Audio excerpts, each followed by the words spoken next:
Good afternoon. Thanks everybody for showing up. Thanks for attending the 2025 ReDi Grants Public Engagement Forum. The ReDi Grants are a great opportunity for the community to come together and sort of provide some feedback and give an idea of what kind of priorities Valemount would like to forward to improve our community. I'd just like to start by introducing our adjudication committee, most of which are here. We have Councillor Hugo Mullick here, Eugene Jamin, Donna Hamilton, and Cindy Eddy. And unfortunately, Janie Weeks is not here, but Rick Lamondon is here. So Rick's sitting up there at the back. The adjudication committee and the applicants, I should say as well, all have dedicated a great deal of the personal time to make all this happen, and I think it's to the benefit of our community that they do so. So I'd like to start, we could just put our hands together and thank these people for all the volunteer work they've done.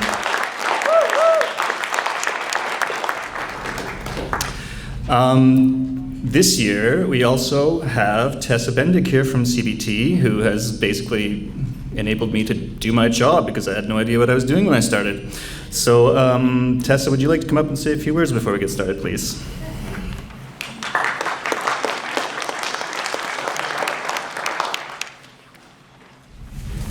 Hi, I'd like to start by acknowledging the land on which we gather as the unceded traditional territories of the Secwepemc and Lheidli peoples, and I'm grateful for the opportunity to live, work, and play in the Columbia Basin region.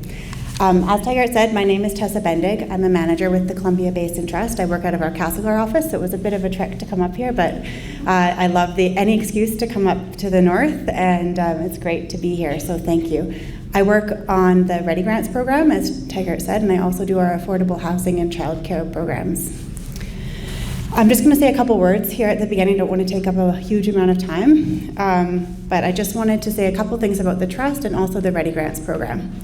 So as you know, the Trust serves the Columbia Basin region, which stretches all the way from here in Valemount to down south in the communities of the West and East Kootenays.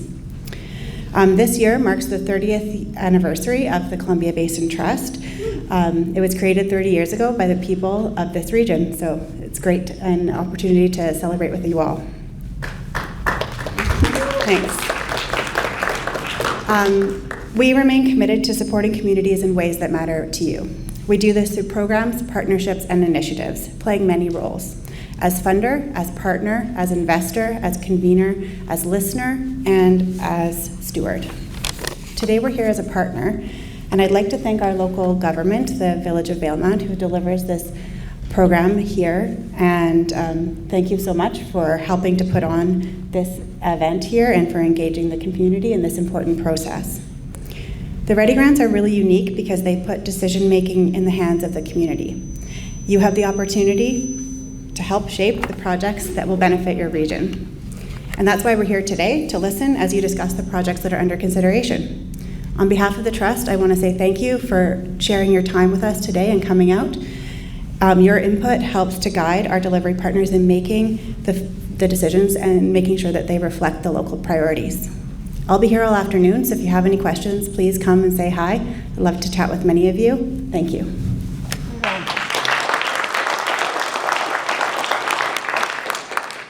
Great, thanks, Tessa. I had invited Mayor Torgerson to say some words, but he's quarantined at the back of the auditorium. Do not approach him. If you don't have a voting form already, please grab one quickly, because you'll need one to vote. This year we have 12 applications, 11 applicants, for a total of about $382,543.38, about. And the program is undersubscribed this year by roughly about $120,000, and that $120,000 is going to be carried over into next year's ReDi Grants program. So this is how it's going to work today. Each of the applicants will make a presentation which will last approximately 3 minutes, no more, and then we'll have 3 minutes for questions. When 30 seconds remain for the application presentation, I'm going to ring this bell. So that's your 30-second warning. And when time is up, I'll probably just ring it until you stop talking. So that's your cue to stop talking. After the presentations are all concluded, please return your completed voting forms to the empty basket just outside the door with the completed form sign under it. And also, you may have noticed when you're picking up your voting forms that there's a clipboard there with a form asking if you'd be interested in serving on next year's adjudication committee. So if you'd like to get more involved in the ReDi Grants program, you can leave your name and contact information there, and I personally will get in touch with you and talk to you about it. What's going to happen from here on in is the adjudication committee is going to meet on March 13th for our next meeting. They'll form funding recommendations on these projects to council, and then on the council's March 25th meeting, they will approve or deny those funding recommendations. I don't think they've ever denied them, so that's probably just what'll happen. So without further ado, let's get this ball rolling, and we're going to start today with the Valemount Volunteer Fire Department. So please come on up, Valemount Volunteer Fire Department.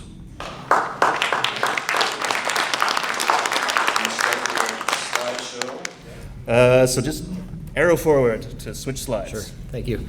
Yeah, thank you everybody. My name is Donovan G. I'm the Deputy Chief for the Valemount Fire Department. With me is Chuck Krosowicz.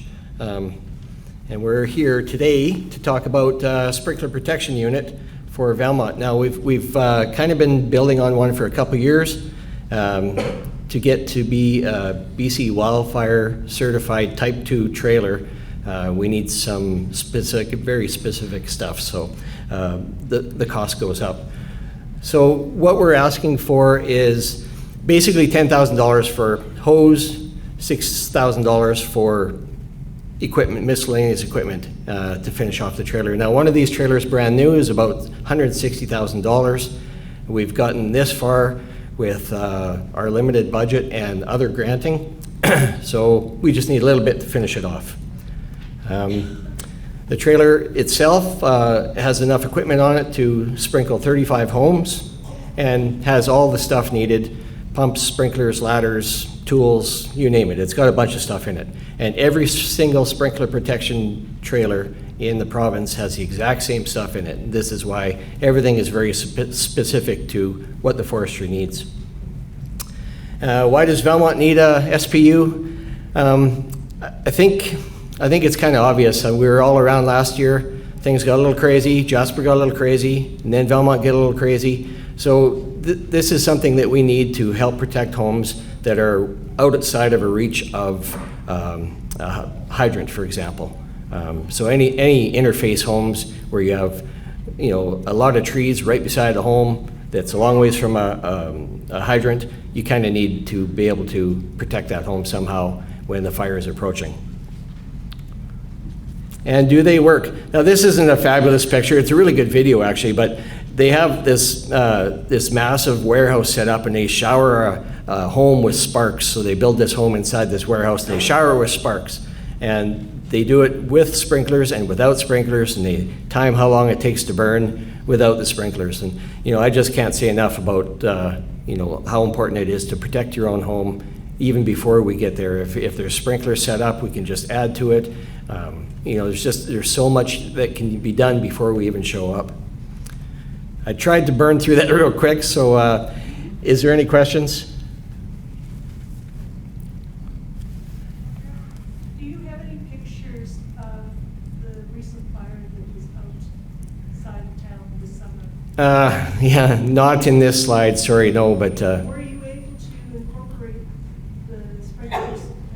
Yes, so there was one home in particular that didn't have any sprinklers set up, and we quickly brought the sprinkler protection trailer that we had, the materials we had, and we put sprinklers around the home. Now, did it save that home?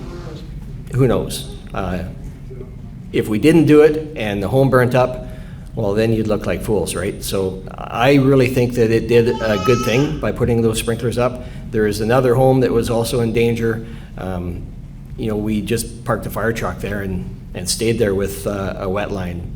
But you can't do that for every home, so sometimes it's nice just to set up the sprinklers and then leave, and then hope the sprinklers do their job. And in that case, they did, and it scared the resident enough that he joined the fire department.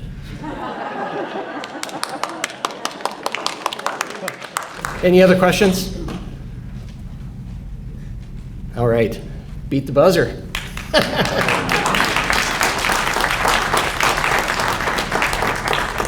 That's what I like, concision. There was no bell required. If you're going to ask questions, if the questioner remains seated, if you're presenting, can you please repeat the question? But feel free also, I should have mentioned, to go to either one of the microphones if you have questions. So Mr. Peters can catch it on his broadcast. Also, thanks to Michael Peters for all the work you're doing to... Yeah, round of applause from Michael Peters. Yeah. Next up will be the Royal Canadian Legion.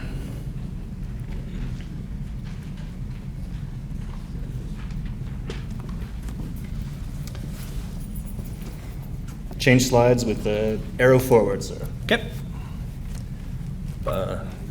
Good afternoon. Pete Pearson, currently the president of Branch 266. Alongside me is my first vice president, Dave Blanchette. So Branch 266 is looking for your support towards helping fund an expansion and renovation of the kitchen.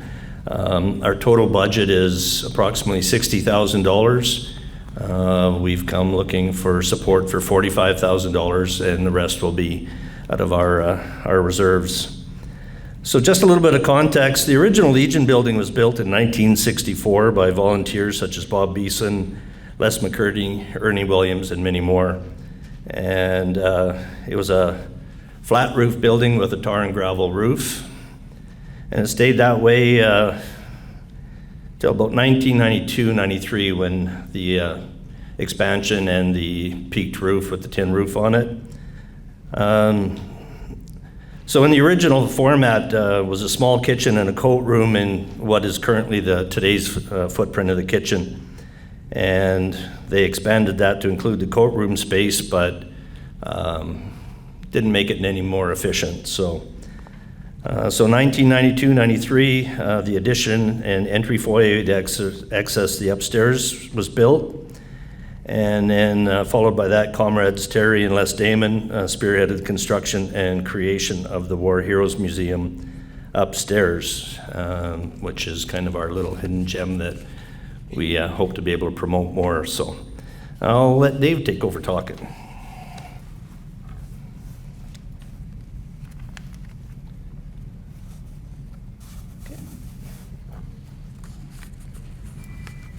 Good afternoon, everyone. This year's planned kitchen upgrade will expand the kitchen an extra 5.5 feet out into the existing footprint of the room at the Legion. It allows us to configure the space, to reconfigure the space and add some much needed, essentials and equipment in there. Plan is to add a 3-sink, stainless steel sink, dishwasher, move the walls out, add new cupboards, add new storage space within the kitchen. The plan is that we're going to do some in-kind work for demolition to prepare the space for whoever the contractor is going to be to come in. So we'll remove walls and empty cupboards and move stuff out of the kitchen the way it's standing right now. Right now, like we said, the space isn't really functional for us. You can get 2 people in that kitchen, and then if we place the third in there, it's a polka to get around to try and get things done and get meals served in a timely manner.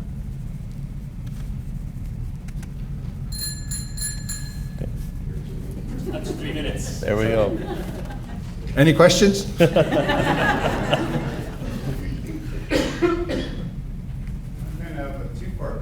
you need me to go to the mic? Is that bothering your TV? Or? I think Michael would prefer if you did. Okay. As long as you repeat the question, that's fine. Okay. Yeah, I forget what the question is. It sounds like a good idea. My only thought is, how will it affect your capacity? And then make sure you take enough space before you commit to 5 feet. Yeah, so we've looked at that, and I have talked with the liquor inspector. So we will have to apply for a change of floor plan. What we're taking out isn't actually utilized as seating area, so I don't think it'll affect our capacity. But we do have to apply to them. They will do an inspection and take a look at that. But currently that corner is basically food service, so it's not really going to impact the overall floor plan. You think 5 feet is going to be enough? Oh yeah. Yeah. It takes us to an existing support pole, so that becomes a piece of that wall, the new wall. Anything more would be much more expensive. And as part of the construction as well, we have currently we have an island in there that sticks out into the middle of the room. So during the renovation, the island's going to come out and it'll open that space in the floor plan of the kitchen as well.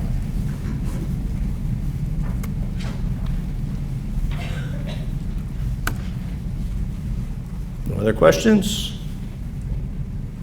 Well, at least we got to hear the bell ring anyway.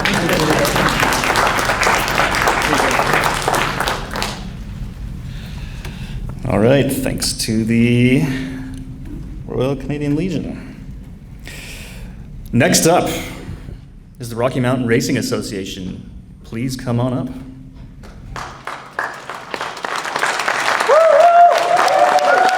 Oh, shouts now, shouts. Number 23. All right, change slides just with this arrow forward, please. Perfect. Thank you so much, and thank you to everyone for being here. My name is Tamara Cinnamon. This is my brother, Joel Cinnamon, and we represent the Rocky Mountain Racing Association.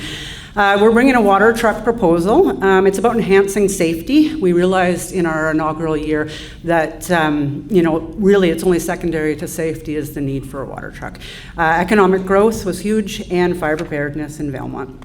So who are we? We're really a revived legacy. And so the Rocky Mountain Racing Association, it was originally constructed in 1993 by a lot of locals who, it's pretty amazing to see them come out every single race weekend and support the foundation that they built. In our first year, I think we can honestly say that we became a premier motorsports hub. We had a minimum 1,300 people on site for every single one of our 4 race weekends last year. They're coming from all over Western Canada. We're family friendly, we're inclusive, we're a place where seniors, families, and youth all come together. So the thing is, it doesn't start on Saturday morning. The work starts a long time before the flag drops. So this is Joel and Amelia and Bo on a Wednesday night, probably like 10 or 11 at night, watering the track to make sure that we have a safe, dust-free track. So why do we need a water truck? Okay, so we need a water truck. It's probably our number one thing we need for race weekends to go through with having a good race weekend for the racers, right to the fans, keeping the dust out and everything. We do have more clay coming this year to help hold the dust or hold the moisture in, as well as detergent-based, economically friendly supplement to add to the track. So we should be probably using 60% less water. But currently we borrowed a water truck from Cedar Valley Holdings as well as Emil Anderson, and our job and vision and kind of goal is to be adding to all the businesses in town. And as we are now, we're borrowing water trucks that could be, hired out for fires and, other fire suppression things. So we're kind of relying on people, or we'd like to be able to, run on our own and blaze our own trails when it comes to that. Yes, I think even if you look in this photo, Joel's actually waving the flag there, but what you notice, you can't see a car. He's not out there waving a flag for nothing, which means the fans didn't see the car come across. It also means the drivers can't see, so it's really a big safety piece for us. Community and economic impact, more racers. Racers want to race on a good track. So more racers results in more visitors, which creates more revenue for local businesses. We're accessible, so anybody can come. We have a full section that is meant for drive-up accessibility, so you can watch the races with any mobility or not. And lastly is fire safety and emergency preparedness. So Cedarside Fire forced a lot of locals here out of their homes last year. And if we had our own water truck and we weren't taken away from the ones in town, it would certainly be available to be able to go out on fires. So our ask is, our total cost is $45,000. But we're asking for 40 and bringing our own Red Seal mechanics to take care of it and for sustainability. So, questions? Questions? Comment? Yeah. You can repeat it. By going over your time thing, you answered the question that I was going to ask. Would you be available in case of a fire? Absolutely. So we've already talked a few certain people, so we'd have a key available to certain people and they'd be available. The truck will be in good running order at all time. Jump in it and go wherever you need it. It'll have a fresh CVIP on it, and as long as a Class 1 driver jumps in, we'll have all the paperwork to take it and be used. Absolutely. Yeah. I think as well as safety on the track. You know, that's one of our big concerns we talked a lot about this year is what happens if we have 1,300 people on site and we have a fire. And so I think it's that first line of defense as well. That work for you, Larry?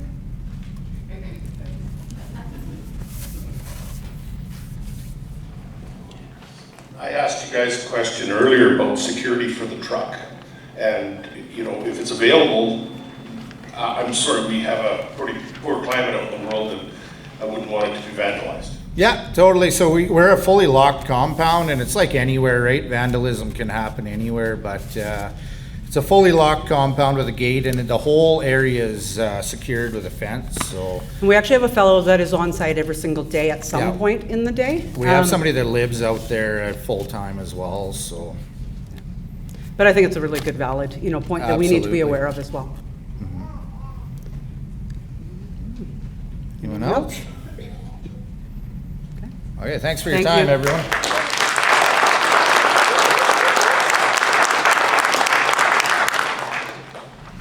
All right, good stuff. That was the Rocky Mountain Racing Association.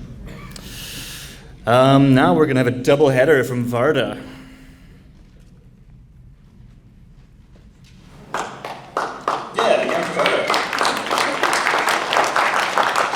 And we'll be starting with the trail rehab and skills presentation first. Okay. So, forward arrow to change slides. Sounds good. Hey everyone, I'm Tanner Ross. I'm on the Varda Board of Directors, here to talk about the Valemount Park Trail Rehabilitation Project that we want some funding for. VARD is applying to the ReDi grant program to rehabilitate two of Valemount's oldest trails, Tinfoil Hat and Bacon. This project also includes updating the skills area down at the bottom at the main staging area. We haven't done any updates on that since 2018, so they are all in need of a little bit of an update, a renovation we'll call it. The Valemount Bike Park has quickly become the staple in our community. Staff and volunteers spend countless hours every year on regular maintenance of the area, although there are times where regular maintenance does not cut it. This project focuses on three fundamental locations within the network where a little more love and care are required for the user's enjoyment and long-term sustainability of the trails. So this is a picture of Tinfoil Hat when it was freshly built. I believe it was built in 2016. Nice and square lips. It's since rounded off quite a bit and could use a little bit of an update. And then Everybody Loves Bacon. Bacon is one of our kind of family-friendly trails. So very good for pretty much any user group. It's a staple of the bike park. The skill zones at the bottom is functioning, but it's at a lower standard than the rest of the trails in our network. So we just kind of want to polish it up and you know, get it looking up to our standard. The trails identified for our rehabilitation have experienced heavy use for their 10 years of existence as two of the area's signature trails. Rehabilitation of an older mountain bike trail involves a combination of redesign, rebuilding, and sustainability improvements to enhance the ride, quality, and longevity. The process typically begins with an assessment of the trail conditions, identifying erosion issues, drainage problems, and sections that have become unsustainable due to heavy use or poor design. Repairs will include reshaping berms, reinforcing jumps, reworking worn-out sections, and installing proper drainage features like rolling grade dips and culverts to prevent water damage. The skill zone has many planned upgrades as well. We got a bunch of wood donated from Trans Mountain, so we want to put that to use and build some features like you see up on the screen there. Recreational plays a critical role in the development of Valemount's tourism-based economy and the residents' of quality of life. This project represents a one-time investment in essential upgrades that will extend the life of these important trails. By funding this project, we can continue to build the community through the outdoor recreation, supporting both economic and social well-being in Valemount. Some other stuff. Questions?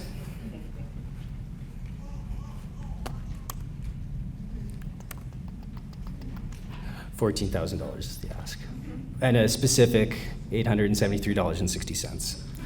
Yes. So I see that you're going to be employing local workers for this project.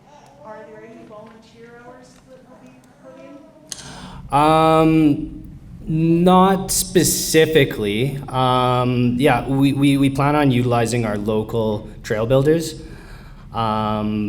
We always use volunteers whenever possible, especially in the spring cleanup phase of the bike park. And you know, I'm up there all the time volunteering as well as many other members of the community. But yeah, not specifically in this project.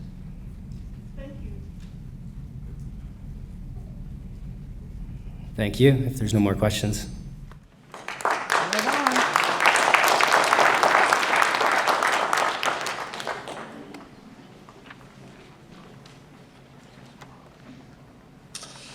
All right, thanks for that. And VARDA number 2, Swift Creek study. There we go. Thanks.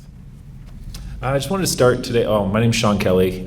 Here as a member of the VARDA Board of Directors. I wanted to start by asking who's used the Swift Creek property recently. They're for a walk. Well, yes, a lot of people.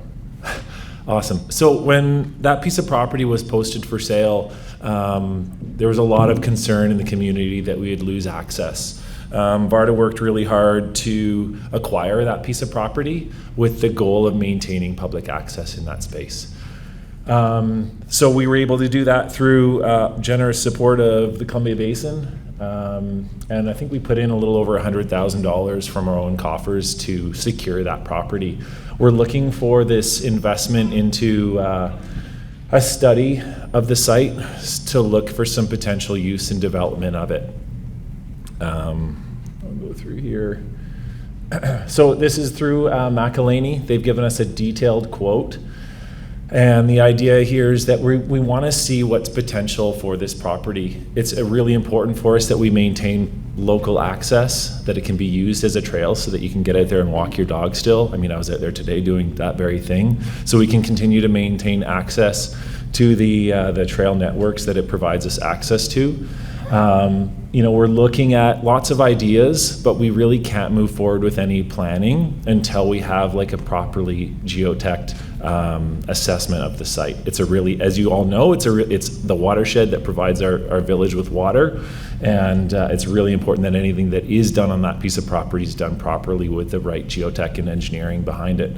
You know, we've got some ideas potentially putting in some small campsites, day use areas, potentially toilet facilities. Again, these are all just in the idea phase right now, really with the goal of maintaining public access to the space, increasing recreation opportunities, and if we are able to put some campsites there, that would provide VARDA with a continuing renewed funding to help pay for mountain bike trail maintenance, which the community benefits from.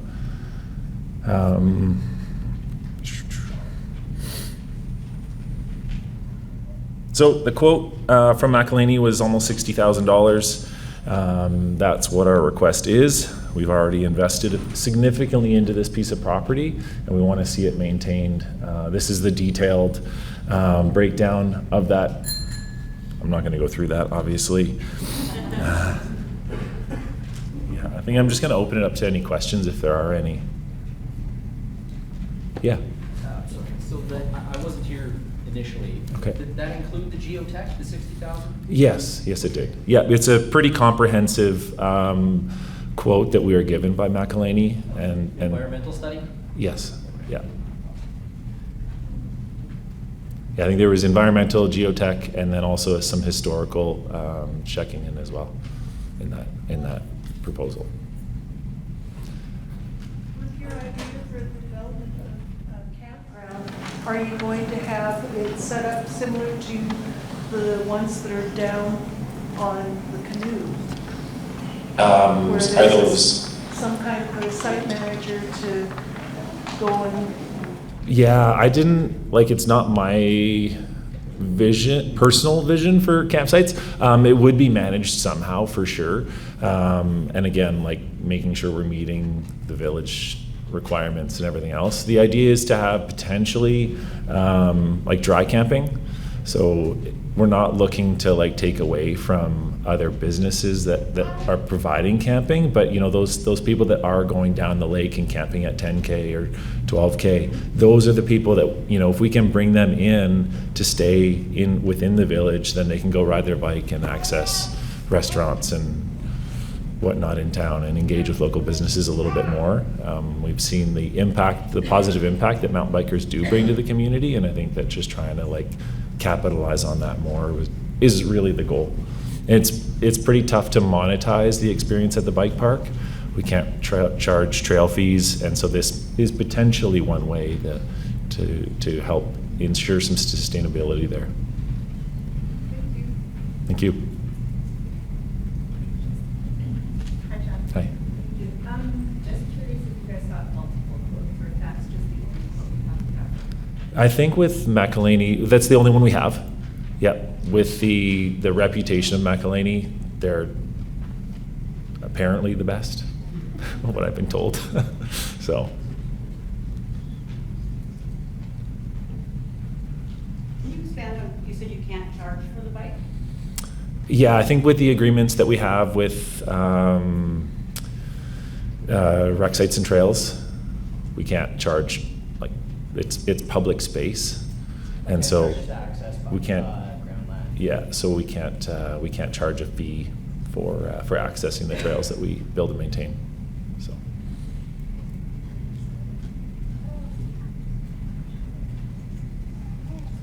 So, if you say you can't access Crown land without a fee, the snowmobilers pay a fee, and I don't believe Varda owns Allen Creek or Lamina. I'm not. Yeah, that fee that they pay is for, and again, this is not my area of expertise, but good question. That fee that snowmobilers are paying is to access that groom trail that gets them into the Alpine. So. A grooming fee sounds like a Maintenance. trail maintenance fee. Yeah, it does. Okay, thanks for your questions, everybody.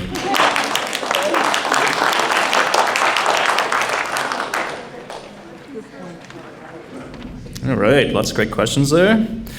Next up, the Valemount Curling Club.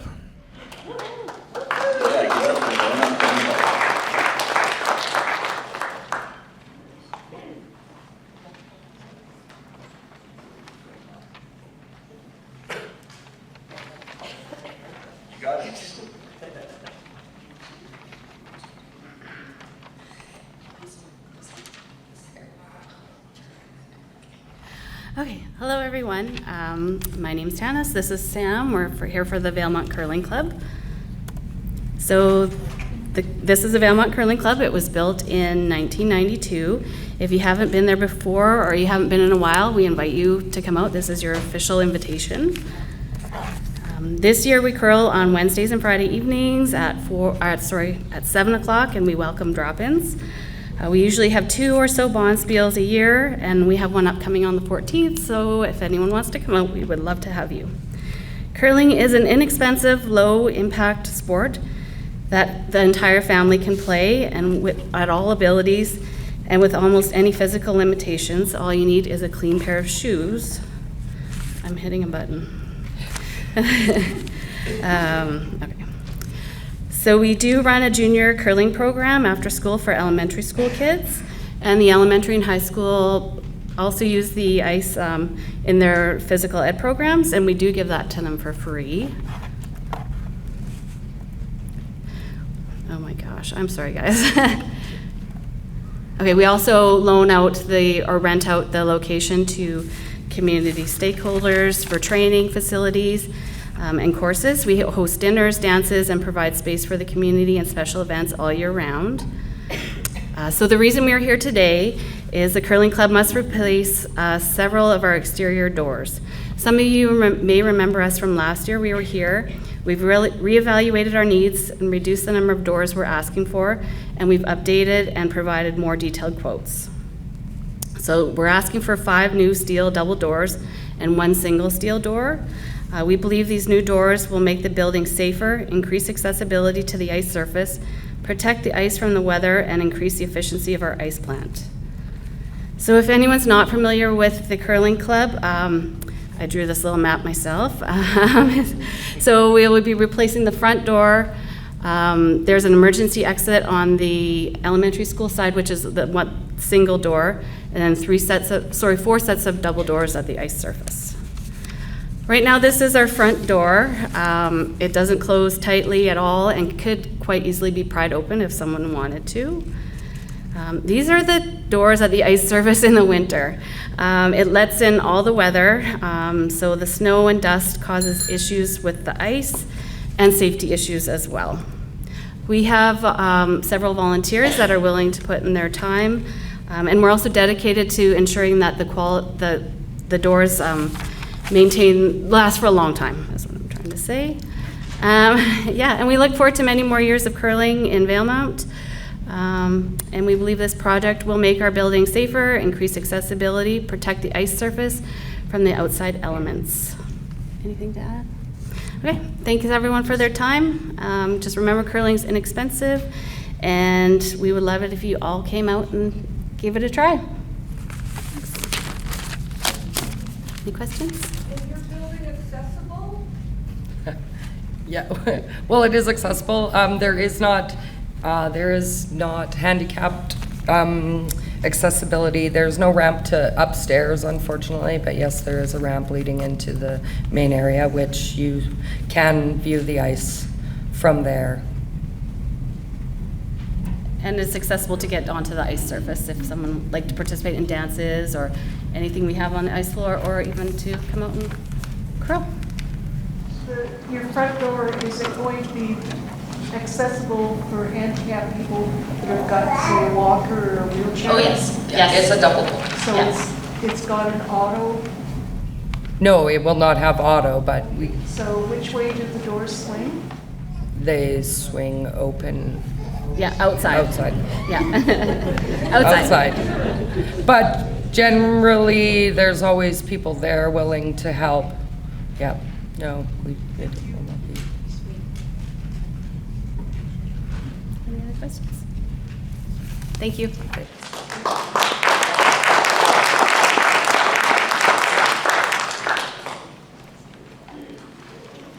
Thanks to the Curling Club. All right, next up is the Valemount Community Sports Day Association. Here comes Rashmi.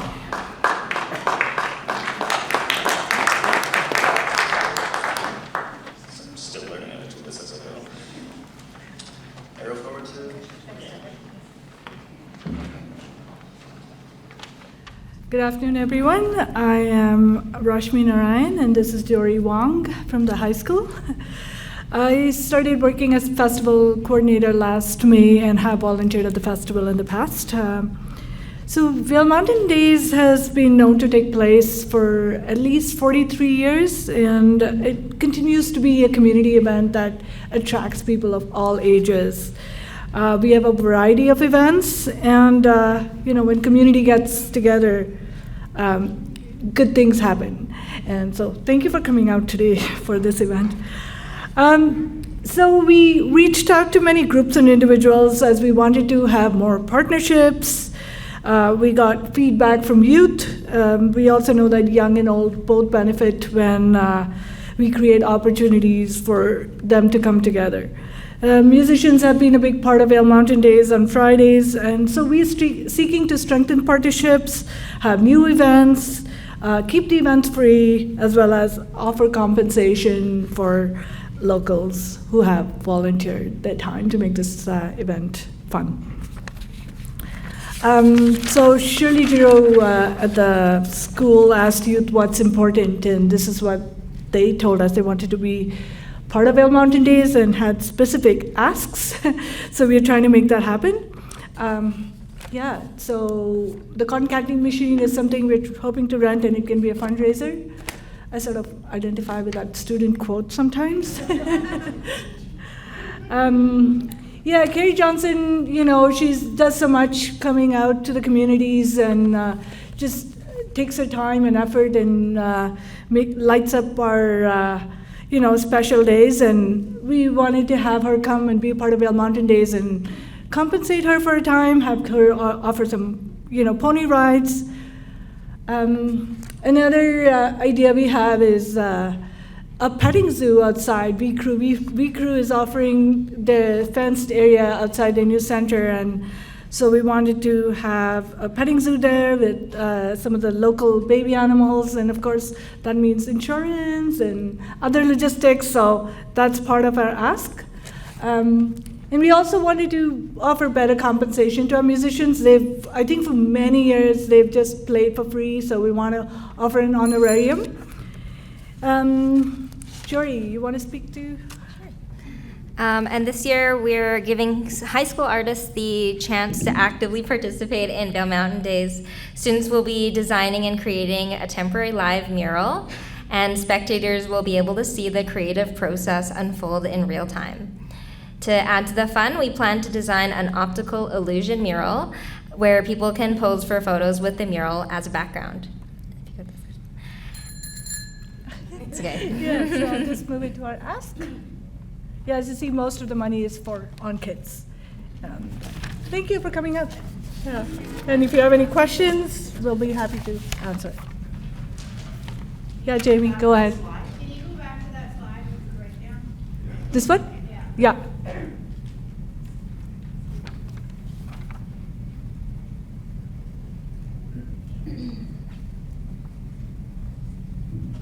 Are you going to purchase the dunk tank?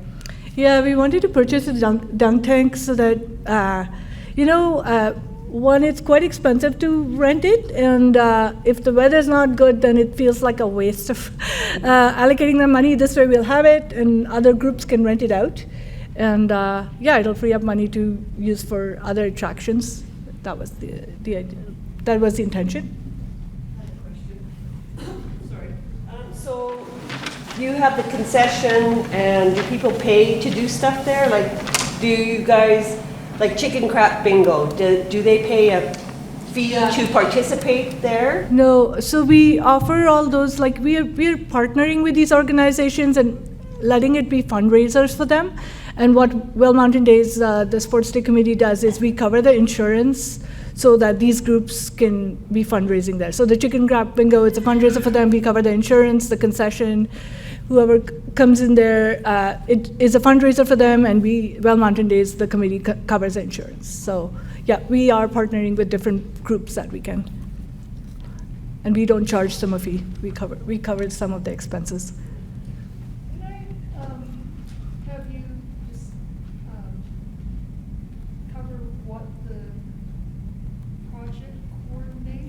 Oh, it's on this. So it is a line to do some of my work. It has been done by volunteers, and we're just using, I think last year the board almost decided, in May it became a bit too much. And so I've been taking on some of the work of the grant writing and the coordinating and getting the insurance in place and all the agreements with the other groups, and so this is part of that. And it's totally worth it. That's Shannon and Stephanie, our board members. That's why I asked it, was so people would understand that it needs to be compensated. Yeah. Yeah, and we have a lot of volunteer help. Our volunteers are there, and there's like the parade. Regina coordinates the parade, and she does it as a volunteer. So we have a lot of volunteers, but for some things like making, we have the insurance and the permits and stuff. It is a bit of work. Last question up there. The different numbers, like you got 31,000, 40,000, 17. Which one is the one you're asking for? It's the 17,000. We are the fourth lowest ask among all the groups. This is a total budget, and the expenses, I was just showing the expenses for children's activities is 77% of our budget, but our ask is 17,800. Yeah. Okay. Yep.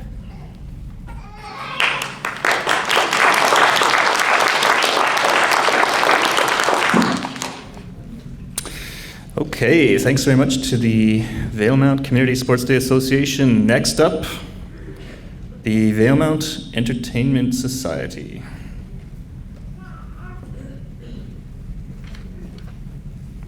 I love that logo. There you are, sir. Where's the clicker? It's just a button forward. Oh, on here. Okay. Yeah, thank you. Thanks, everybody. My name is Michael Peters. I'm the Society Coordinator for the Valemount Entertainment Society. We've been before you pretty much every year for the last number of years because we've been converting all of our TV signals from analog to digital. That's been a 7-year process, and we're finally finished that, and it's looking great. We now have 20 channels, 20 TV channels on the air, and 4 FM radio stations. Since we have 20 channels on the air, there is an online television guide that you can go to. Actually, there's a couple. But we have a lot of people, a lot of our viewers aren't really computer literate, or they don't really want to get into computers. So they've been asking us to put on an online television guide, a scrolling guide. You're very familiar with these. You've seen them pretty much in every hotel you've ever been in, or you have TELUS guides or Bell guides or whatever. So part of our project is to purchase an on-screen television channel guide that'll be right on one of our existing channels. And the second half is with the addition of all this equipment from analog to digital, we haven't had the budget to purchase any backup equipment. So part of our project is to purchase some backup equipment so that when a piece of equipment does fail, it normally, when we send it out, takes about 4 to 6 weeks, sometimes 8 weeks to get repaired. And because digital is different now, in the old days you used to have one piece of equipment for every channel, but now they use something with digital called multiplexing.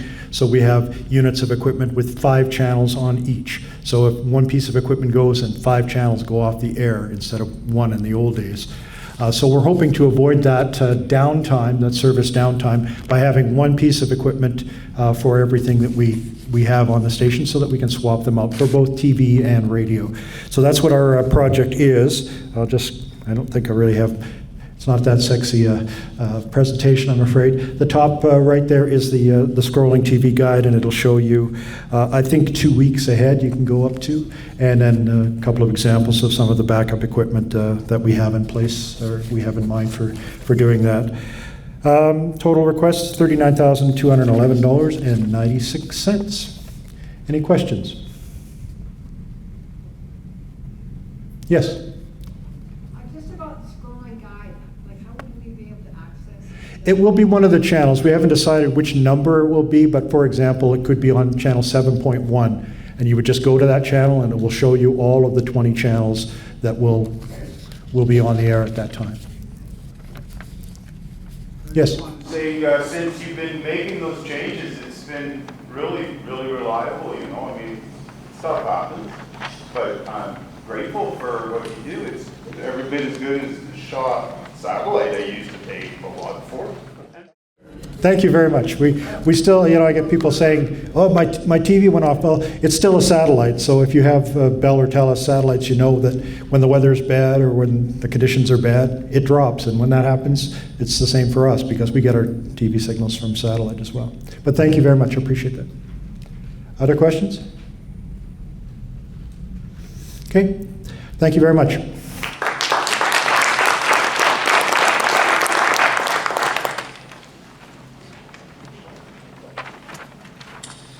Great, thanks, Michael. Next up, the Valemount Learning Center.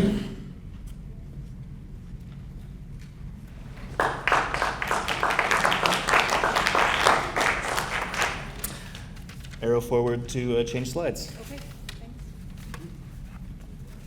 I'm Regina Bergen, and I'm the literacy I'll restart your time. Okay, thanks. My name's Regina Bergen, and I'm the literacy coordinator for the Valemount Learning Society, and this is Ann Bridge, and she's one of our board of directors. So what we're applying for is $7,950 to have a program called the 8-Week Intelligence Program, and as you can see the information up here, we want to teach people how to manage their emotions. It's an 8-week program, so it's about 4 hours every week. So for example, it would be from 8:30 a.m. to 12:30. Everyone is invited to take part, and when I say that, the foundation of the program is the Circle of Security Parenting Program, but it's adapted so that it applies to men, with or without children, women with or without children, seniors. It is an adult program, meaning teenagers can't take a part, only because our literacy is about adult literacy. So what we are going to be paying for is snacks and lunch for participants. We are paying, if there's parents, we will be, that have little kids, we will be having to pay for a babysitter. I'll be teaching the program, but I'll need a co-facilitator, and my job is only 18 hours a week, so we'll have to pay me for a few of the hours to teach it every week. And part funding from for venue. So basically, the Valemount Learning Society is footing a bit of the bill by paying me and having someone overlook what's going on. So my understanding is RVCS teaches the Circle of Security Parenting Program as well. Their support to us, I've been told, is that they will not teach it at the same time as us, and we will be teaching it in September. And it also is my understanding that theirs is just a parenting program, so you have to be a parent to take part, whereas this will be anyone. So ideally, we'd love to have 8 men in the program, because we can all possibly agree that they need a lot of help with emotions. Okay, and yeah, that's it. Any questions?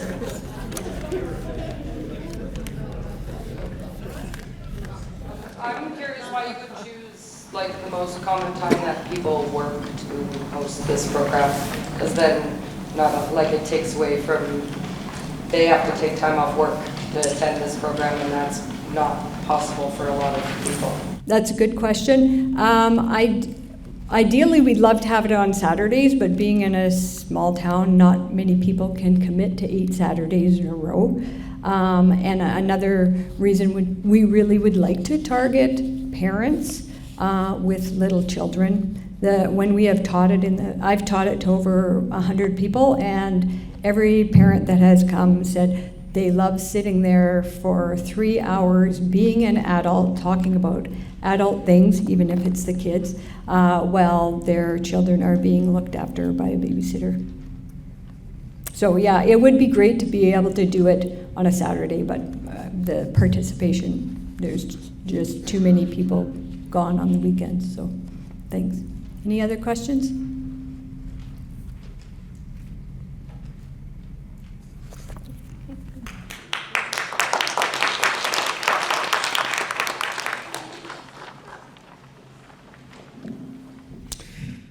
Okay, thanks for that. And next up, the Valemount Marine Association. Yep, hands together for the Valemount Marine Association, that's you. Arrow forward to skip slides. You got it. Hi, I'm Vince Clark with the Valemount Marine Association, president. This is Trevor Pelche, and he's our vice president. We're here today to look for funding to help replace our southern boom log protection logs.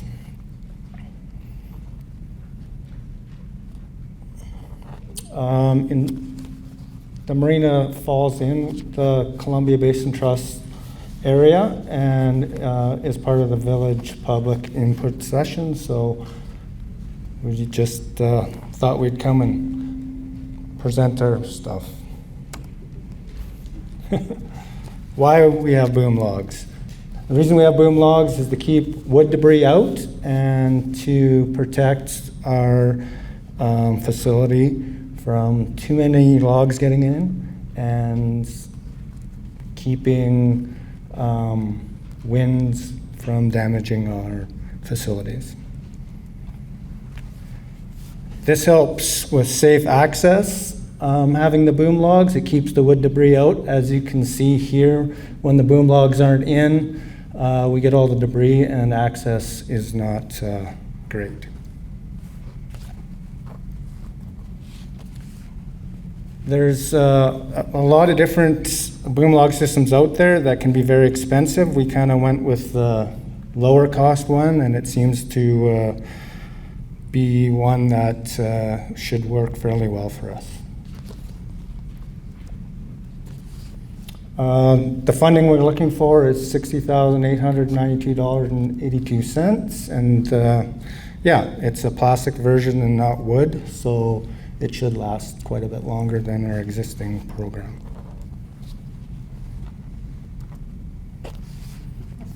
That's it. Let's go fishing. Any questions? Is there an estimated lifetime of this?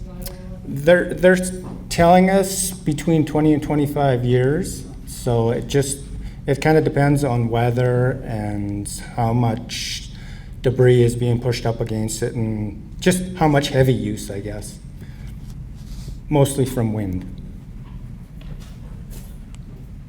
So, quick question on it. I mean, traditionally we just let the boom logs stay for the winter. Is this something that would have to be removed, and how much labor is involved in getting that off the surface? They're telling us that we can leave it in there. I think what we would do is leave it for 1 year and see how it fares out. If we find that it might be too much of a risk, then we'd pull it out. It would be way less labor involved because we don't have to have big heavy equipment to go down there like we do now dealing with the boom logs. We have to mow bin, big excavator, and they have to lift it out. There's just lots of cost to maintaining the boom log that is there now. So we find we could probably use a small piece of equipment to install and take out each season if we need to. Anybody else? Kind of two-part. It looks like a great idea. Is something like this, is there any biodegradable? Like, have they been in place working for a while? Because I mean, a traditional log is just a log, right? Yeah. They have them in place, not in our setting or environment, but they tell us that it'll withstand cold weather, mud, and things like that. They are UV protected, so they shouldn't break down fairly. You know, it'll take a while for them to break down if they do. Anybody else?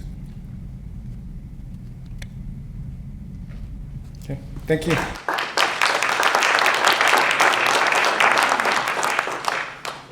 All right, thanks to the Valemount Marine Association. Next up, the Valemount Senior Citizens Housing Society. Yeah, give it up for the Housing Society, yeah. Where am I here? Arrow forward. Got it. Hello, everyone. I'm Rob Henniger. I am the Valemount Senior Citizens Housing Association.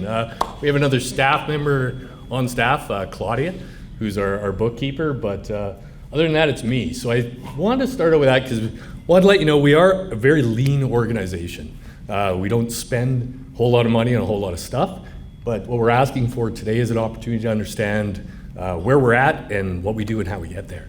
So a lot of people know we've built a new $15 million facility right next door here. It's beautiful. It's almost ready to be moved into, and we've got basically everything in place. What we are doing is asking for the few things that you can't get on a mortgage. You can't get any equipment for the commercial kitchen. Our guest room doesn't have any furnishings, and our maintenance has no equipment either. So what we've done is gone ahead and built a really great facility. It's all on the backs of our board of directors. So we've got a volunteer group that's put together a huge project off the side of their desk. We're just about ready to open it, but what we've figured out in the end is they won't lend you money to buy stuff like lawnmowers or snow blowers or ladders or pots and pans or mops or buckets or beds or almost anything like that. So we're just down to the last accessory items. The part there on the bed, some of it, what we're doing a little bit differently this time is we're putting in a rentable suite. So instead of having a hall that can be rented out for various occasions as we have, we're actually putting in a suite that the friends and family are available to book for a small fee. So we've seen it as a way to generate revenue from our own sources without having something that's competing with what we already have. But what we can't have the funds come from our other funding sources for is to put the bed in place, put a little chair, a little coffee pot, things like that. So we're really down to the final straws. We're ready to open the doors. We should have, we're hoping, end of March that we're able to open it up and start having people to come through. And what we're asking for you guys, I guess, at this time is to be able to allow us to clean the floors, cook the food, put some people in the guest suites and earn some revenue for going forward. So yeah, we have had over 75 individuals through this amount of time contribute as well. So we want to thank everyone in the village, the continued funding, Tessa and the Columbia Basin, all of our other funding partners. It's been an amazing journey. I don't know if anyone's ever tried to build or been a part of a $15 million project off the side of their desk, but it's been quite the endeavor. So yeah, so thank you for your support. I guess in final closing, all I'm asking is you don't deny us. I know there is, we're up here asking for funds, but when I looked at the numbers, I am just a simple maintenance guy. But there's money enough for everyone. So if by today you deny us, helping us along, just understand that our only other ways of earning revenue is off the backs of the people that live there. So other than raising rents, having other parts, our fundraising ability is minimal. So we're just trying to, ask, please don't deny us. That's all. Yeah. Any questions? Nice. How come your committee's so small? Which committee? The one you represent. The one to keep the cost down. That's. I'm here today on a volunteer basis. I didn't. Yeah. Any other questions? Great presentation. Just curious. There's 18 suites. Is it full ready? Like it's going to be open? Do you have 18 people ready to go? No, we've got a fairly. Not obscure. We got a list of people that a lot of people want to be on the list for a later date. Some of the people are ready to move in right now. Some of the people want to see what kind of a mix it's going to be. Right now we've got the 12 units at the Golden Years Lodge plus 10 more units on Cedar and Third. And what you find between those two, it's a totally different living style. Like one's a communal living style, and one's fully independent, even though they're both independent living. So what some of the people are interested in is how will this function? What is the interworkability with it. We've built it with socialization in mind. Like it's an amazing place that from both the inside to the outside, it doesn't feel like an apartment, doesn't feel like a seniors, definitely doesn't feel like subsidized living. I mean, it's a beautiful, beautiful building from every aspect of it. So I will hope that, you know, in the very, very soon, probably late March, early April, we'll start doing some tours. Anyway, even if you're not interested in being a senior, something to be proud of we have here in Valemount. You know, it's a really beautiful facility, and our seniors should be proud to be living there. But, and what's the age? 55, I want to say. I think there's a bit of flexibility. It's predominantly for seniors, but if there is other mitigating factors, we do have some allowances to allow people with other disabilities in prior to that age. Yeah. Prior to 55? Yeah, yeah. Is there going to be any chance to see the building before? Oh yeah. So we've really, we've been fighting hard just in the last couple of months even to get access sometimes ourselves. The trades are in there viciously putting in the final pieces and of the puzzle, but I know for sure we're actually really looking forward to having a big open house. We'll splash it all over Facebook and the media. You know, we really want, we feel we've been delayed longer than we would have liked to as well. So we do, we're really looking forward to bringing the community through. When you see it from the outside, you know, it looks nice, but when you get in and the feel, that's all I get, the feel of the building. Something about high ceilings, lots of roof, open spaces, like the hallways have 15-foot ceilings in them with grand chandelier. Like, it's a really, really nice building that just feels really open, really airy. So yes, definitely we'll be having an open house. Yeah. All right, thank you.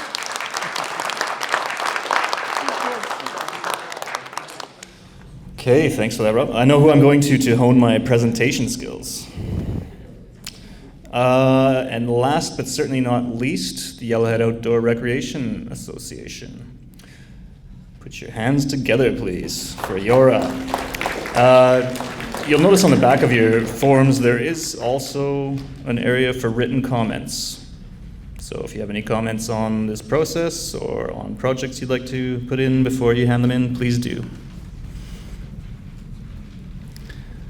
And there you are. Arrow forward. You got the arrow? My tech guy. I'm Patricia Toney, and this is Ellen Lurch, and we're both board of directors on the Yora board of directors. And Ellen is going to run you through some of the slides here that we've put together to show you what we plan on doing. Hi everybody, thank you for coming out today. Our project is the Trail Safety and Enhancement Project. And the goal of it is to make long-lasting improvements to popular hiking trails in our community with a focus on safety and sustainability for the enjoyment of everyone. The project cost is $45,000. We're applying for $30,000 of that, and $15,000 is going to come from other sources. Yora is also going to spend their own money this year hiring a professional hiking guide to assess our local trails and to produce feedback and recommendations on where money can be spent. The project is a one-time initiative to make targeted improvements on our trails, on our most popular trails, and it'll be supported by ongoing volunteer efforts from Yora members and anyone, as trails always have been here. How will it benefit the community? Well, hiking is a low-cost activity that can be enjoyed by everyone. There's very little barrier to entry. The trails that we've targeted have a very broad range of accessibility, so everything from like an easy walk to Lost Lake to a hike up to Mount Terry Fox. Improving hiking trails in our community promotes healthy lifestyles and mental well-being and strengthens the community's connection to nature and fostering environmental stewardship.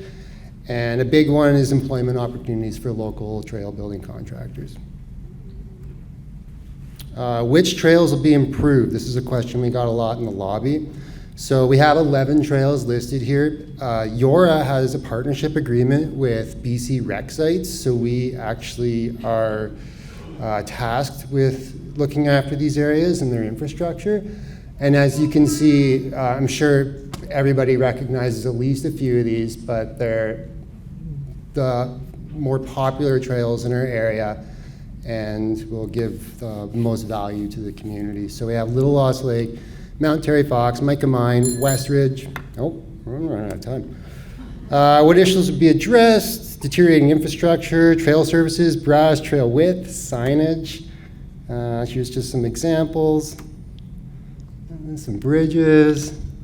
Here's the Little Lost Lake Waterfall Trail. It could be widened a bit. I've got a cute video I could show. I know I'm going past my time. But yeah, I mean, this is the length that people are going through to try to enjoy our trails, and we think we can improve that. Some signage, and okay, I'm running out of time, but yeah, trail will be implemented by your board member who will oversee it. It'll be volunteer-based, and yeah, thank you. I made it through to the end. Yeah, any questions?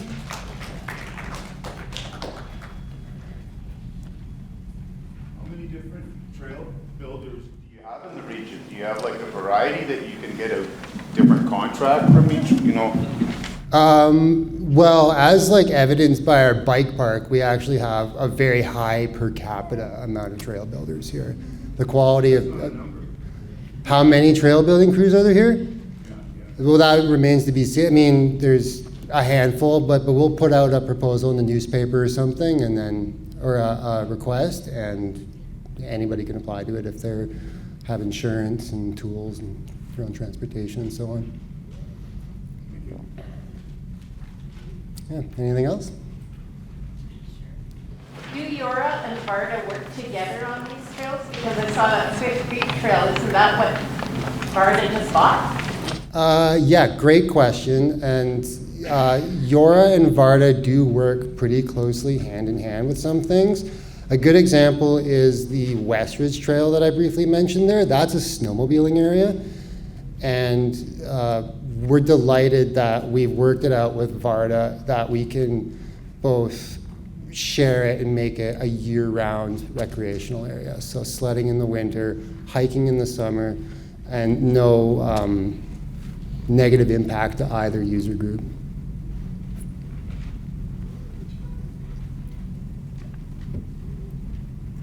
Anything else? Great. Thank you for coming up.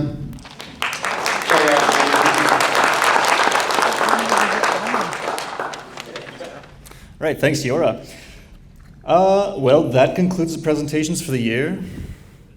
Thank you for respecting the bell, everybody. You can see maybe that the bell is happy. Don't want to see it when it's angry. Thanks to CBT and Tessa again for making this program possible. It's a huge infusion of money into our community that makes a lot of great projects possible, so thanks for that. Thanks to the adjudication committee again for your time. That's a lot of hours in meetings and reading through thick binders and documents that aren't exactly exciting sometimes, but it's a lot of effort that they're putting into looking through this and making this process happen. Especially to Rick, thank you for sacrificing the first period or two of the Canada-USA 4 Cups Championship. And thank you to all the applicants also. You put in a lot of time to come up with these projects, put together the paperwork and the presentations, and come up with projects that really improve the community. So give yourselves all a round of applause, and thanks to everybody for your efforts. Okay, well, have a nice afternoon, and thanks for your participation in the ReDi Grants public engagement.